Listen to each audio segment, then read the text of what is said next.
Assalamu alaikum dear learners, how are all you? I hope you are all good and doing well in your life. सबसे पहले lesson पे जाने से पहले हम सब मिलकर दुरूद पाक पढ़ते हैं। अल्लाहुम्मा सल्ली अला मुहम्मद व अला आलि मुहम्मद कमा सल्लैता अला इब्राहीम व अला आलि इब्राहीम इन्नका हमीदुम मजीद। अल्लाहुम्मा बारिक अला मुहम्मद व अला आलि मुहम्मद कमा बारकता अला इब्राहीम व अला आलि इब्राहीम इन्नका हमीदुम मजीद। अब हम एक ब्यूटीफुल दुआ से लेसन का स्टार्ट करते हैं। रब्बि ज़िदनी इल्मा रब्बि ज़िदनी इल्मा रब्बि ज़िदनी इल्मा, आमीन आमीन आमीन। अल्हम्दुलिल्लाह, विद दिस दुआ we are starting today lecture. हमारे जो लेसन का आज का टॉपिक है वो है जी international system of units. Dear students, जैसा कि हम जानते हैं कि हम अपनी रोज़मर्रा ज़िंदगी में मुख्तलिफ़ चीज़ों को नापते हैं, मेजर करते हैं। कभी हम वक़्त को नाप लेते हैं, तो कभी हम टेम्परेचर को मापते हैं, कभी हम फ़ासले को मापते हैं, या कभी हम वज़न को देखते हैं।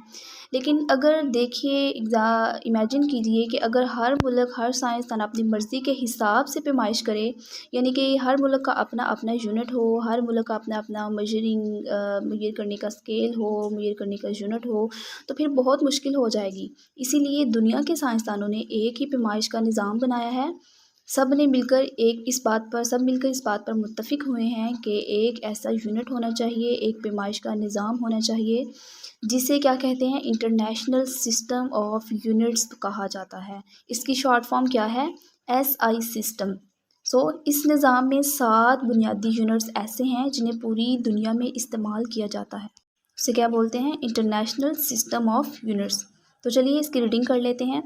The international committee on weights and measures in 1961 recommended the use of a system consisted of 7 base units known as the International System of Units, abbreviated as SI। इसी में वही बात कर रहा है कि बैनुल अक़वामी जो कमेटी है, इंटरनेशनल कमेटी है, उसने 1961 में ये सिफारिश पेश की कि हमें जो है सारे कंट्रीज़ को मिलकर एक ही ऐसा स्टैंडर्ड सिस्टम रखना चाहिए यूनिट्स का, कि सारे जो कंट्रीज़ हैं उसी सिस्टम को यूज़ करें, ताकि इसके अंदर जो कन्फ्यूजन आ रही हैं, जो एरर्स आ रहे हैं डिफरेंट कंट्रीज़ को यूज़ करते हुए, वो ख़त्म हो जाएं। तो उस सिस्टम को क्या कहते हैं? उस सिस्टम को कहते हैं कि international system of unit. International का मतलब है कि बैनुल अक़वामी, यानी कि सारे कंट्रीज़ में बेसिकली वो जो सिस्टम है वो वही यूज़ हो, हर कंट्री का अलग अलग से ना हो, सारे कंट्रीज़ मिलकर उसी एक सिस्टम को यूज़ करें। उसी जो यूनिट का सिस्टम है उसी को इस्तेमाल में लाते हुए हर चीज़ का मेजरमेंट लें। इस निज़ाम को हम कहते हैं जी इंटरनेशनल सिस्टम ऑफ यूनिट्स। इसकी एब्रीवेशन शॉर्ट फॉर्म क्या है? एब्रीवेटेड का मतलब होता है शॉर्ट फॉर्म।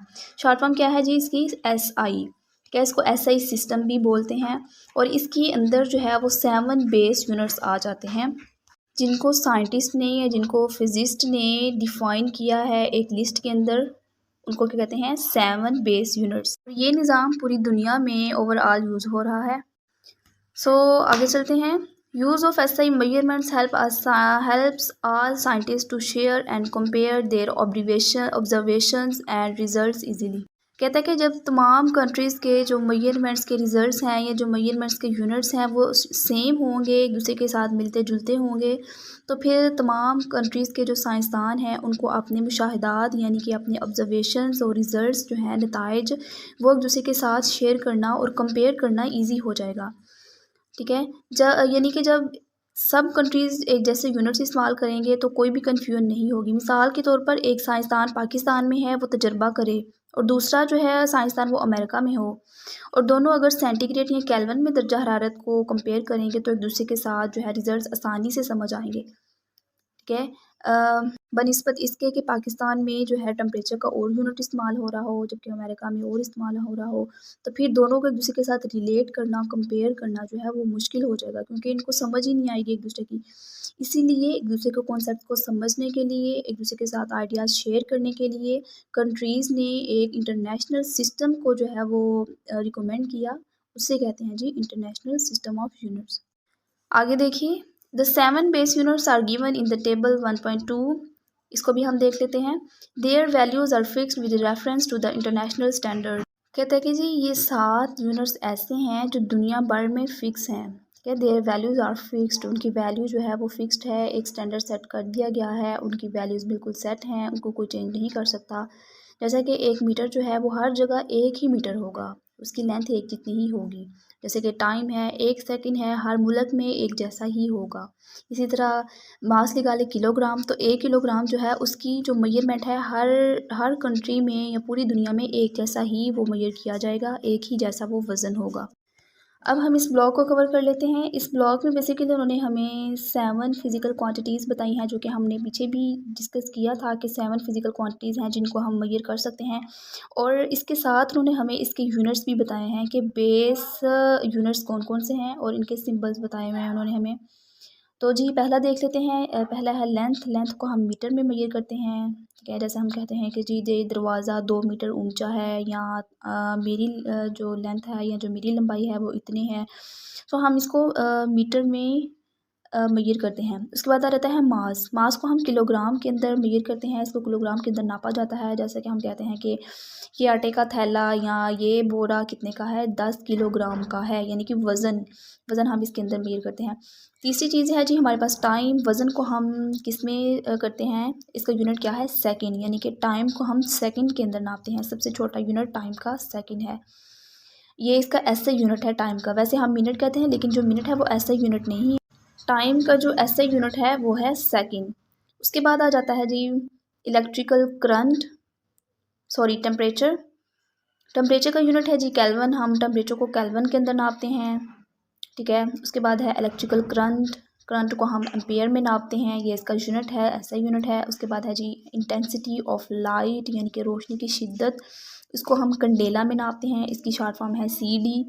आगे है जी अमाउंट ऑफ सब्सटेंस, किसी मादा की मिकदार को हम किसके अंदर मापते हैं, मोल के अंदर मापते हैं। सो ये जो है 7 फिजिकल क्वांटिटीज़ के यूनिट बयान किए गए हैं। आप उन्हें इन सबको अच्छी तरह से रीड आउट कर लेना है। आपको पूछा जा सकता है कि इंटेंसिटी ऑफ लाइट का यूनिट क्या है, या अमाउंट ऑफ सब्सटेंस को हम किस यूनिट में मेजर करते हैं, ये टेम्परेचर का यूनिट क्या है, टेम्परेचर को हम किस यूनिट में मेजर करते हैं। सो ये आल जो है ये आपको पेपर पॉइंट ऑफ व्यू से ये इंपॉर्टेंट है, पूछे जा सकते हैं। MCQs में, शॉर्ट क्वेश्चन में भी आपको इनका रेफरेंस देना होगा।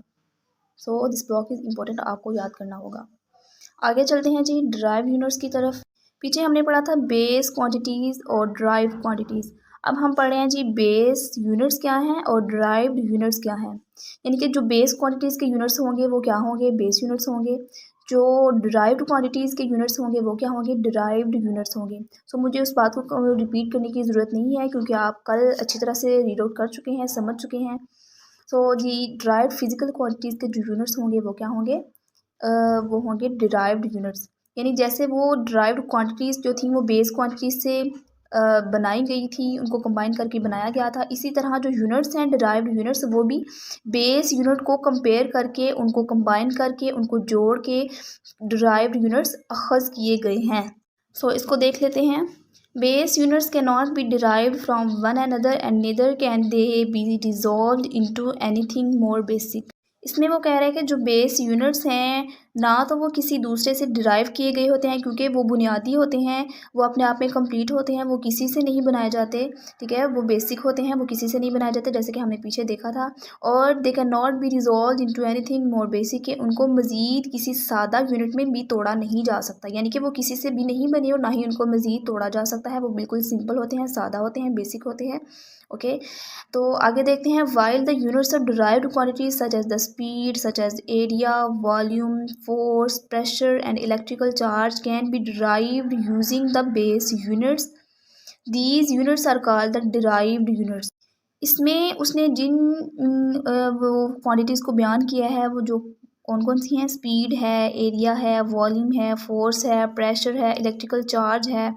कहता है कि ये तमाम जो क्वांटिटीज़ हैं, जो इनके यूनिट्स हैं, वो डिराइव्ड यूनिट्स हैं। और वो किससे डिराइव किए गए हैं, बेस यूनिट से डिराइव किए गए हैं। इसलिए इन्हें क्या बोलते हैं, डिराइव्ड यूनिट्स, क्योंकि ये बेस से डिराइव किए गए हैं। बेस क्वांटिटीज़ के यूनिट्स हैं, ये जो बेस यूनिट्स हैं उनसे जो बनाए गए हैं उनको क्या कहते हैं, डिराइव्ड यूनिट्स, यानी कि वो अखज़ किए गए हैं, डिराइव किए गए हैं। The units which can be expressed in terms of base units are called the derived units। कहते हैं कि ऐसे यूनिट्स जो बेस से मिलकर बने हों उन्हें क्या कहते हैं, उन्हें कहते हैं डिराइव्ड यूनिट्स। यानी कि वो यूनिट्स जो बेस यूनिट्स को मिलाकर बनते हैं, उनको कंबाइन करके बनते हैं, उन्हें क्या कहते हैं, डिराइव्ड यूनिट्स। आगे जी उसने एक एग्ज़ाम्पल दिया है हमें समझने के लिए। एरिया का हम यूनिट जानते हैं कि एरिया का यूनिट है मीटर स्क्वायर। अब मीटर स्क्वायर कहाँ से आया है? मीटर एरिया में जैसा कि हम जानते हैं कि एरिया क्या है, एरिया कहते हैं जी रकबा को। Area is equal to length multiply breadth, यानी कि लेंथ लंबाई और ब्रेड्थ क्या होती है? चौड़ाई।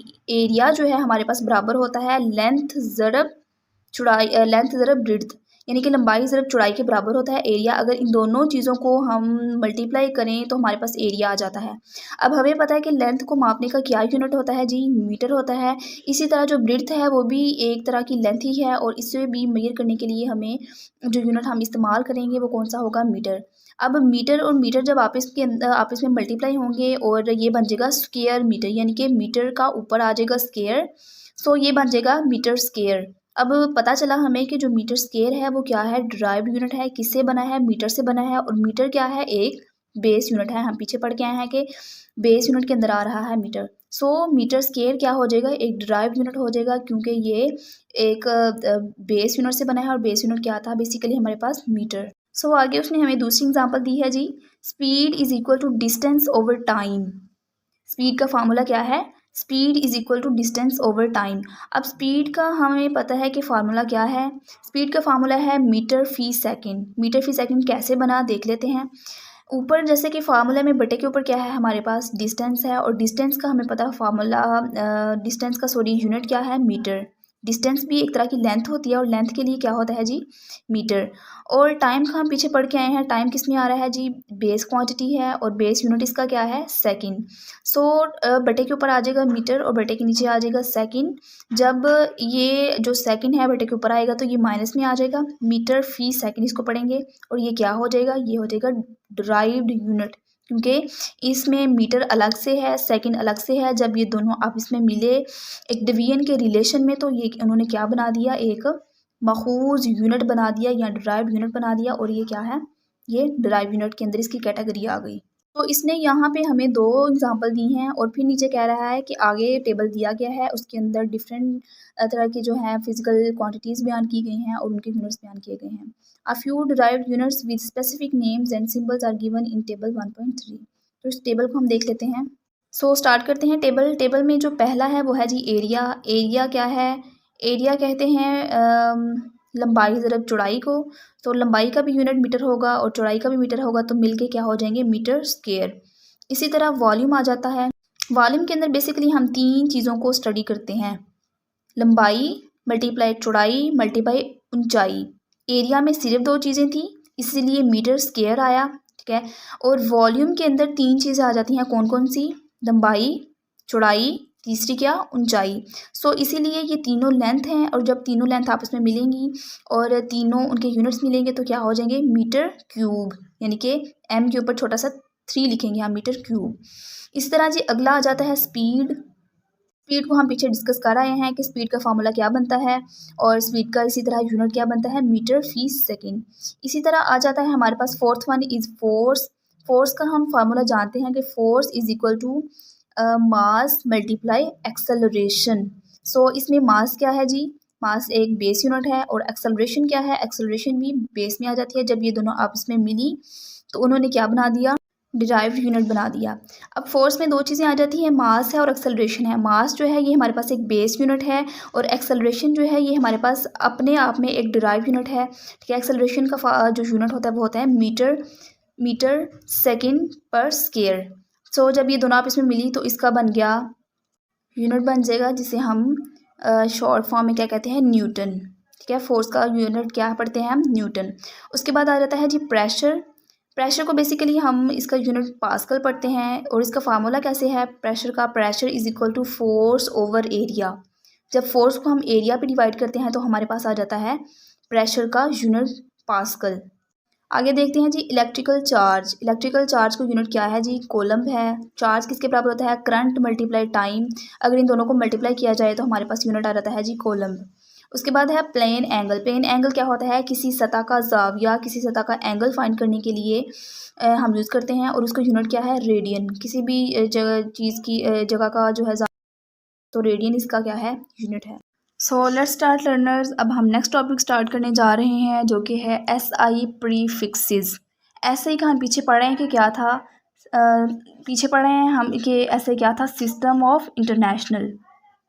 ठीक है, अब हम देखते हैं कि प्रीफिक्सेस को कहते हैं, इसके अंदर दो लफ्ज़ आ जाते हैं, एक है जी प्री, एक है फिक्सेस। प्री का मतलब होता है पहले, फिक्सेस का मतलब होता है फिक्स कर देना, लगा देना, पहले लगा देना। किसके पहले लगा देना? यूनिट से पहले लगा देना। अब हम देखते हैं, जब इसको रीड आउट करेंगे तो हमें पता चलेगा कि यूनिट से पहले लगा देने का क्या मतलब है।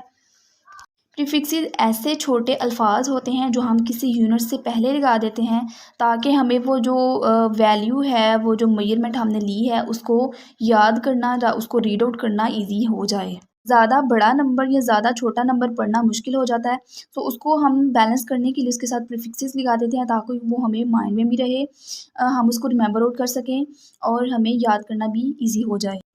मालूम हुआ कि प्रीफिक्सेस जो हैं वो हमारी ज़िंदगी को आसान बनाते हैं ताकि बड़े से बड़े नंबर और छोटे से छोटे नंबर्स को हमें लिखना आसान हो जाए और हमें समझना आसान हो जाए और हमें याद करना आसान हो जाए। हम इसको डिटेल में पढ़ते हैं जी। The SI is a decimal system. देखिए, जो एसआई है हमारे पास, जो सिस्टम ऑफ इंटरनेशनल है, वो टोटली एक क्या है, डेसिमल सिस्टम है। अब डेसिमल सिस्टम क्या होता है? डेसिमल सिस्टम होता है, ये 10 वाला सिस्टम होता है। जैसा कि हम काउंटिंग करते हैं 1, उसके बाद 10, 10 के बाद 100, 100 के बाद 1000, 1000 के बाद 10,000। ये बेसिकली 110 का जो है वो एड अप होता जाता है। तो इसको क्या कहते हैं? ये एक डेसिमल यूनिट है, ये डेसिमल सिस्टम है। ठीक है, अच्छा नेक्स्ट देखें। Prefixes are used to write units by power of 10। इसमें वो कह रहे हैं कि प्रीफिक्सेस ऐसे अल्फाज होते हैं जो यूनिट्स को 10 की पावर में लिखने के लिए इस्तेमाल होते हैं। मिसाल के तौर पर देखें कि जब कोई नंबर बहुत ज़्यादा बड़ा हो या बहुत ज़्यादा छोटा हो, तो उसको पूरा लिखने की बजाय हम सिर्फ नंबर के आगे प्रीफिक्स लगा देते हैं। ये प्रीफिक्सेस बजाय कि हमें बताए कि कितना बड़ा है या छोटा है, यूनिट जो है वो फ़ौरन बता देता है कि कोई कितना बड़ा है या कितना छोटा है। मिसाल के तौर पर हम लिखते हैं कि जी 1000 मीटर। अगर एक वैल्यू है कि जी 1 के साथ लगे हुए हैं 6 ज़ीरो लगे हुए हैं, यानी कि वो मिलियन ट्रिलियन रकम बन जाती है। और हम इसको कैसे लिखेंगे? हम सिंपली क्या करेंगे, ज़ीरो को काउंट करेंगे और देखेंगे ये किस कैटेगरी में आ रहा है, क्या मेगा है, गीगा है, डेसी है, किस तरह किस कैटेगरी में आ गया, और सिर्फ हम 1 के साथ वो वाली कैटेगरी लगा देंगे और साथ यूनिट लगा देंगे, तो वो क्या हो जाएगा, प्रीफिक्सेस आ जाएगा यूनिट के साथ। कई दफ़ा ऐसा होता है कि ज़ीरो जो हैं वो किसी भी डिजिट से पहले आ रहे होते हैं, बहुत ज़्यादा ज़ीरो आ रहे होते हैं, जैसे कि आपको ऊपर नज़र आ रहा है। तो जब ज़ीरो पहले आ रहे हों तो हम उसको नेगेटिव वैल्यू में लिख देते हैं, 10 की पावर नेगेटिव में लिख देते हैं। और जब ज़ीरो किसी डिजिट के बाद में आ रहे हों तो हम उसको 10 की पावर में लिख देते हैं और पॉजिटिव में लिखते हैं। This is all about the prefixes. आगे देखिए जी, द बिग क्वांटिटीज़ लाइक 5, आगे कितने ज़ीरो लगे हैं काउंट कर लेते हैं, 1 2 3 4 5 6 7 है and metre. And small quantities like 0.00004 metre are not convenient to write down. कहता है कि जब इतनी बड़ी रकम आ जाए, यानी कि 5 के साथ 7 ज़ीरो हैं और उसको लिखना मुश्किल हो जाता है, कभी कभी ऐसा होता है कि एक ज़ीरो हमसे मिस हो जाता है या हम गलती से लिखना भूल जाते हैं, तो उससे क्या होता है कि पूरा आंसर जो है वो हमारा गलत हो जाता है। तो इस कन्फ्यूजन को दूर करने के लिए साइंटिस्ट ने ऐसा प्रीफिक्सेस का एक ज़रिया ईजाद किया जिससे हम जो है इतनी बड़ी रकम को लिखना जो है वो ईजी हो जाता है और हम इनको ईज़िली जो है राइट डाउन कर सकते हैं, समझ सकते हैं, याद रख सकते हैं। कहते हैं कि the use of prefixes makes them simple. कहते हैं कि प्रीफिक्सेस आई और प्रीफिक्सेस ने इस चीज़ को इजी बना दिया कि आप इतनी बड़ी वैल्यू को सिंपली तौर पर बस एक प्रीफिक्स लगा दें यूनिट के साथ और आप सिंपली इसको लिख सकेंगे।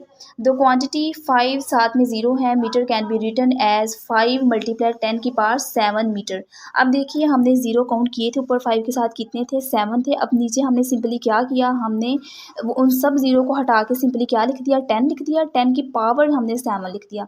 जैसे हमने ऊपर पढ़ा था कि प्रीफिक्सेस कैसे लिखे जाते हैं, 10 की पावर में लिखे जाते हैं, यानी कि हमने क्या करना है, सिंपली हमने ज़ीरो काउंट करने हैं और ज़ीरो काउंट करने के बाद हमने उनको 10 की पावर में लिख देना है। ठीक है, समझ आ गई। अब नेक्स्ट चलते हैं। सिमिलरली द क्वांटिटी 0.00004, यानी कि 4 ज़ीरो आ रहे हैं यहाँ पे। Metre can be written as 4 multiply 10 की पावर -5। अब देखिए कि अगर ज़ीरो डिजिट से पहले आ रहे हैं तो फिर हमने काउंट करना है कि हमने पहले डिजिट के बाद में ज़ीरो लेकर आना है। फॉर एग्जांपल, अब ज़ीरो को हम यहाँ से उठाते हैं, हम लेकर चलते हैं, आपने काउंट करने हैं 1 2 3 4, 4 के बाद आएगा तो क्या आ जाएगा 5, 5 हिंट से हम यहाँ पे आए हैं, इस तरफ आए हैं, 5 स्टेप चल के आए हैं। सो इसलिए हम क्या लिखेंगे 5 की पावर 10 की पावर 5 लिखेंगे, लेकिन 5 क्या होगा माइनस में होगा, क्योंकि हम जो है लेफ़्ट से राइट की तरफ आए हैं। जब हमने राइट से लेफ़्ट जाना है तब हमने 10 की पावर पॉजिटिव में लिखनी है, और जब हमने लेफ़्ट से राइट आना है यानी कि 0 है वो डिजिट से पहले हैं, तो फिर हमने क्या लिखना है 10 की पावर माइनस में लिखनी है। ठीक है, आई होप समझ आ गई। अगर फिर भी नहीं आई तो आप कमेंट सेक्शन में लाजमी पूछिएगा ताकि उसको अच्छी तरह से कवर किया जा सके। आगे देखिए, यहाँ पे प्रीफिक्सेस की डेफिनेशन उसने बताई हुई है कि प्रीफिक्सेस क्या हैं। प्रीफिक्सेस आर द वर्ड्स और symbols added before SI unit such as the milli, centi, kilo, mega, giga. इसको हाईलाइट कर लीजिए। ये उसने बताया हुआ है कि कौन कौन से प्रीफिक्सेस हैं जो एसआई से पहले, एसआई यूनिट से पहले यूज़ होते हैं। मिली है, सेंटी है, किलो है, मेगा है, गीगा है, ईटीसी। आगे भी और आएंगे। सो प्रीफिक्सेस क्या हैं, एक शॉर्ट वर्ड्स हैं जो किसी यूनिट से पहले लगाए जाते हैं उसके ज़ीरो की वैल्यू को काउंट करने के लिए, ताकि हमें लिखना, हमें याद करना, हमें समझना ईजी हो जाए।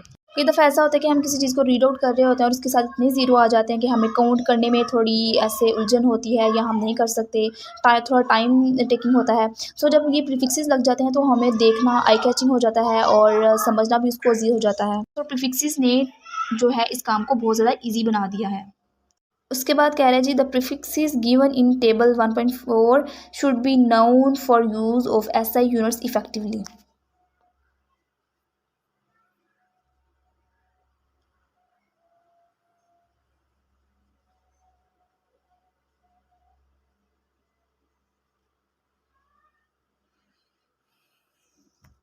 कहता है कि आगे टेबल 1.4 में जो प्रीफिक्सेस दिए गए हैं उनको अच्छी तरह याद होना चाहिए ताकि हम उनको सही तौर पर ऐसा यूनिट्स के साथ याद इस्तेमाल कर सकें। अगर हमें ये नहीं पता कि सेंटी का मतलब क्या है, सेंटी का मतलब ये है कि 1 के साथ 3 ज़ीरो लगेंगे। ठीक है, लेकिन ज़ीरो कहाँ लगेंगे, 1 से पहले लगेंगे, यानी उसके राइट साइड पे नहीं लेफ़्ट साइड पे लगेंगे। 0.001 लगेगा। और किलो का क्या मतलब है, 1 के साथ 3 ज़ीरो लगेंगे। तो इसीलिए ज़रूरी है कि हम इस जो चार्ट है उसको अच्छी तरह से याद कर लें, ताकि जब हमें टीचर कहे कि फ़ौरन किलोमीटर, हमने किसी ने कहा है या टीचर ने बोला है कि किलोमीटर, तो हमें पता चलना चाहिए कि किलो का क्या मतलब है, किलो की क्या वैल्यू है, या प्रीफिक्सेस में किलो किसको स्टैंड आउट करता है। सो इस चार्ट को हमें अच्छे तरीके से रीड आउट करना होगा, उसको याद करना होगा। आगे चलते हैं जी, उसने आगे बताया हुआ है for example 1000 of a metre is millimetre. कहता है कि अब उसने यहाँ पे मिलीमीटर को बताया कि मिलीमीटर क्या है। कहता है कि मिलीमीटर जो है 1000 मीटर के हज़ारवें हिस्से का नाम क्या है, मिलीमीटर। यानी कि अगर 1 मीटर को हम 1000 पे डिवाइड करें तो फिर 1 मिलीमीटर बनता है, यानी कि 1 मीटर के हज़ारवें हिस्से का नाम क्या है, millimetre. The thickness of a thin wire can be expressed conveniently in millimeters, whereas a long distance is expressed in kilometers, which is 1000 meters. कहता है कि जी अगर हम जो तार है, वायर है, उसकी पतली वायर है, थिन वायर है, अगर हम उसको उसकी थिकनेस को मेजर करेंगे मीटर के अंदर, तो वो इतनी छोटी वैल्यू हमारे पास आएगी कि हमें समझना मुश्किल हो जाएगी। लेकिन अगर वही वैल्यू जो है हम मिलीमीटर में यूज़ करेंगे तो वो समझना ईजी हो जाएगी, क्योंकि वायर बहुत ज़्यादा पतली होती है और मीटर तो बहुत बड़ा होता है। सो हम वायर को मीटर के अंदर नहीं मेजर कर सकते, तो इसलिए इस छोटी वैल्यू को मेजर करने के लिए एक और अलग से यूनिट है जो कि क्या है, मिलीमीटर। हमने ऊपर पढ़ा कि मिलीमीटर क्या है, मिलीमीटर मीटर के हज़ारवें हिस्से का नाम है। सो अगर वायर को हमने मेजर करना है उसकी थिकनेस को, तो उसके लिए एक अलग से यूनिट मौजूद है जो कि क्या है, मिलीमीटर। और इसलिए हमें जो वायर है उसकी थिकनेस को मेजर करने के लिए मिलीमीटर यूनिट यूज़ करना होगा, फिर जो है वो समझना भी ईजी हो जाएगा। दैन इसके बाद वो कह रहा है कि एक लॉन्ग डिस्टेंस है इसके मुकाबले में, अब उसको तो हम मिलीमीटर में नहीं माप सकते क्योंकि लॉन्ग डिस्टेंस बहुत बड़ा होता है, उसको मापने के लिए एक अलग से यूनिट जब मौजूद है तो वो क्या है, मीटर है। तो इसलिए हम लॉन्ग डिस्टेंस को मापने के लिए क्या यूज़ करेंगे, मीटर या किलोमीटर। किलोमीटर जो है वो बहुत बड़ा यूनिट है, इसलिए लॉन्ग डिस्टेंस, लंबे फासले को मालूम करने के लिए हम क्या यूज़ करेंगे, किलोमीटर यूज़ करेंगे, जो कि क्या है, 1000 मीटर्स के बराबर होता है। जो किलो है हमारे पास, किलो अब हम आगे टेबल में पढ़ेंगे कि किलो क्या है। किलो बराबर होता है 1000 के बराबर होता है। ठीक है, तो 1000 किलो बराबर हो गया 1000 के, और मीटर किसके बराबर हो गया, मीटर के। सो 1 किलोमीटर जो है वो हमारे पास किसके बराबर होता है, 1000 मीटर के बराबर होता है। समझ में आ गई। सो आई होप कि इतना समझ में आ गया होगा। अब आगे चलते हैं।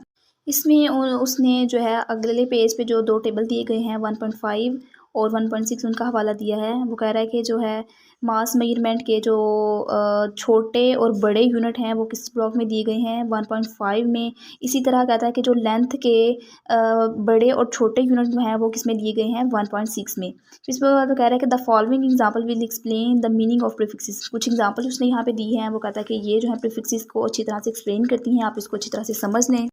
इसमें है जी 5000 मिलीमीटर। जैसा कि हमने पीछे पढ़ा कि मिलीमीटर किसके बराबर होता है, मिलीमीटर बराबर होता है 1000, 1 मीटर के 1000 में हिस्से के बराबर होता है। मतलब 1/1000।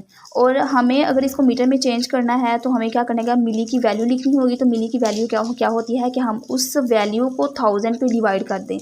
मीन के 5000 को अगर हम 1000 पे डिवाइड करेंगे मिली की वैल्यू नीचे आ जाएगी। हमारे पास सिर्फ बाकी रह जाएगा मीटर। और ये जो है 1000 के 3 0 और 5 के 3 0 आप इसमें कटिंग हो जाएंगे तो बाकी हमारे पास क्या रह जाएगा 5 मीटर। मीटर साथ आएगा क्योंकि मीटर लेंथ का यूनिट है। नीचे आ जाए, उसमें है कि 5 के साथ 4 0 लगे हैं और 7 सेंटीमीटर लिखा हुआ है। अब हमें पता है कि मिली किसके बराबर है, 1 की पावर -3 या 1/1000 के बराबर है। और सेंटी किसके बराबर है, सेंटी हमारे पास बराबर है 10 की पावर -2 या बराबर है 1/100 के।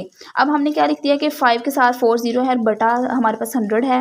2 0 ऊपर वाले 2 0 के साथ कटिंग हो जाएंगे, बाकी क्या रह जाएगा 500 साथ में मीटर रह जाएगा। नीचे आ जाइए, नीचे क्या है 3000 ग्राम है। तो हमने क्या लिखा 3000 ग्राम लिखा। अब हमें पता है कि जो है 10 की पावर 3 है वो किसके बराबर होती है, 10 की पावर 3 बराबर होती है किलो के। 10 की पावर 3 बराबर होती है किलो के। और 3 के साथ कितने ज़ीरो लगे हैं, 3 के साथ 3 ज़ीरो लगे हैं। 10 की पावर 3 है तो 10 की पावर 3 किसके बराबर होती है, किलो के। इसलिए हमने 3 के साथ किलो लगा दिया और साथ में ग्राम इसका यूनिट एज इट इज़ वही आ गया। हमने 3000 ग्राम को किसके अंदर चेंज कर दिया, 3 किलोग्राम के अंदर। अब 4 वाले पे आ जाएं, 2000 माइक्रो सेकेंड लिखा हुआ है। और हमें पता है कि अगर हम ये चार्ट पढ़ेंगे तो उसके अंदर पता चलेगा कि माइक्रो की वैल्यू क्या है। माइक्रो बराबर होता है 10 की पावर -6 के। तो ये 2000 है, साथ में आ जाएगा 10 की पावर -6 किसकी वैल्यू, माइक्रो की, साथ में सेकंड आ जाएगा। अब हम क्या लिखेंगे कि 2 है, 2 के साथ क्या है 3 0 है। ये क्या हो जाएगा 2 × 10 की पावर 3, ठीक है। 2 × 10 की पावर 3 और साथ में आ जाएगा 10 की पावर -6। जब -6 और +3 होंगे तो फिर ये क्या बचेगा, -3 बचेगा। यानी कि -6 में से और इसके क्या थे +3, तो ये आपस में प्लस माइनस हो गए, क्या आ गया -3। तो इसलिए हमारे पास -3, 10 की पावर -3 किसके बराबर है, इस चार्ट में से देख लेते हैं। 10 की पावर -3 किसके बराबर है, यहाँ पे है जी मिली के, ठीक है, यहाँ पे मिली के बराबर है। हम लिख देंगे कि 2 मिली सेकेंड, आगे सेकेंड आ जाएगा। अब इस चार्ट को देख लेते हैं, इसमें प्रीफिक्सेस और इसके ऐसे यूनिट्स को बयान किया गया है। अब देखेंगे इसकी जो सेंटर में आ जाए डेसी की तरफ, डेसी आपको नज़र आ रहा है यहाँ पे। डेसी जो है वो हमारे पास बराबर होता है -1 के। अब इसके ऊपर जितनी वैल्यूज़ आई जा रही हैं उसके अंदर माइनस के अंदर जो है वो इजाफा होता जा रहा है, माइनस की वैल्यू के अंदर इजाफा होता जा रहा है, यानी कि बढ़ता जा रहा है। अब नीचे की जानिब देखिए कि नीचे की जानिब जो पॉजिटिव वैल्यू है वो बढ़ती जा रही है। अब देखिए कि डेसी है, डेसी किसके बराबर है 10 की पावर -1। सेंटी किसके बराबर है जी 10 की पावर -2। मिली 10 की पावर -3। माइक्रो 10 की पावर -6। नैनो 10 की पावर -9। पिको 10 की पावर -12। फेम्टो 10 की पावर -15। आटो 10 की पावर -18। अब पॉजिटिव की तरफ आ जाते हैं, वो है जी किलो 10 की पावर 3। मेगा 10 की पावर 6। गीगा 10 की पावर 9। टेरा 10 की पावर 12। पीटा 10 की पावर 15। एक्सा 10 की पावर 18। इस पूरे ब्लॉक को आपने हर वैल्यू को जुबानी याद करना है। ये एमसीक्यू में पूछा जा सकता है जी, गीगा किसके बराबर है, नैनो किसके बराबर है, फेम्टो किसके बराबर है। आप सबको ये याद होने चाहिए। और ये वाले जो हमारे पास वैल्यूज़ हैं ये आगे हमारे पास न्यूमेरिकल के अंदर भी यूज़ होंगे।